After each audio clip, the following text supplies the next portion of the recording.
KAST Card works globally wherever Visa is accepted for easy travel spending in 2026. Watch this quick review till the end, and if you want to use our discount code, it's available in the description where you can use it to get a special discount. The KAST Card is a perfect travel partner for 2026, working at 150 million Visa merchants in over 170 countries.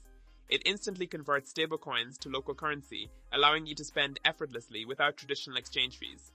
With instant virtual activation and Apple Pay support, it's a fast, secure, and truly borderless way to travel. KAST offers 3 pricing levels. The standard plan is completely free, while the premium tier costs $1,000 per year, and the private tier is $10,000 per year. These tiers provide scaling benefits, including cashback rates that increase from 1.5% to 2%, and finally 3% at the highest level. Reddit users say KAST works reliably for international travel, with the Visa card accepted at restaurants, online stores, and ATMs across multiple countries. It also offers smooth currency conversion, easy spending tracking, and fast customer support. Overall, it's best for travelers wanting convenient and reliable global payments. Overall, it's travel-friendly and works internationally, but FX fees and limits should be considered. Don't forget that our discount code is available in the description. You can use it to get extra savings. If this guide helped, don't forget to like and subscribe for more practical reviews.